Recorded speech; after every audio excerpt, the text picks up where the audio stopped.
తారతమ్యాలు ఆ చిన్నారులకు తెలియదు. తెలిసిందల్లా ఒక్కటే, సర్వమత సమానత్వం, భారతీయులమనే భావన. అక్కడ వారికి అవే నేర్పుతారు. విశాఖ పెద్దనర్వలోని జామియా ఇస్లామియా అఫ్రజ్బుల్ ఉలూం మదర్సాపై ఏబిఎన్ కథనం.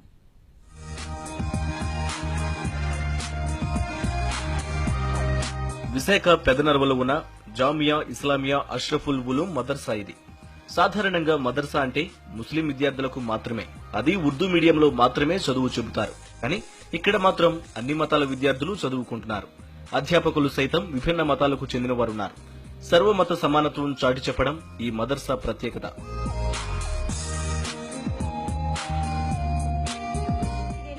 అని చెప్పి అంటున్నారు కానీ నేనైతే క్రిస్టియన్ ని, చాలా హిందూ టీచర్స్ ఉన్నారు, ముస్లిం టీచర్స్ ఉన్నారు.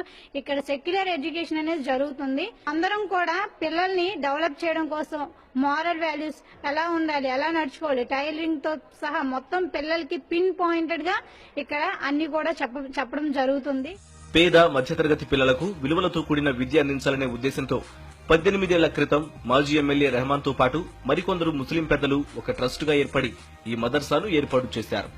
ప్రస్తుతం 800 మంది విద్యార్థులు ఇందులో చదువుకుంటున్నారు. ఉర్దూతో పాటు ఇంగ్లీష్ మీడియంలలోనూ విద్యా బోధన సాగుతోంది. పేద విద్యార్థులకు ఉచితంగా భోజనం పెట్టి విద్యను అందిస్తున్నారు. సుమారు ఇప్పుడు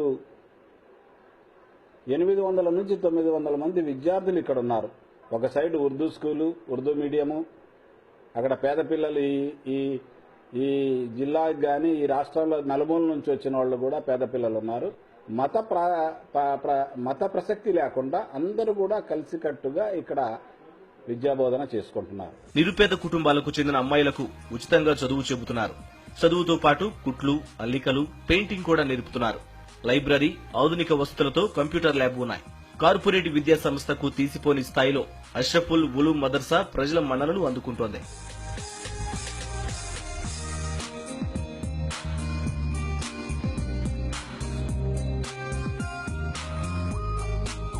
పిల్లలకి best of the best tailoring, embroidering, painting అవన్నీ నేర్పిస్తానండి.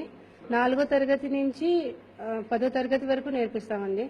వేస్ట్ గా పారేసిన వస్తువులకి మనం మంచిగా డెకరేట్ చేసి చూపించాలని ఉద్దేశంతో నేర్పిస్తానండి. సంవత్సరాల నుంచి నేర్పిస్తున్న పిల్లలు చాలా ఉపయోగం పడిందండి ఇక్కడ నేర్పించిన ద్వారా.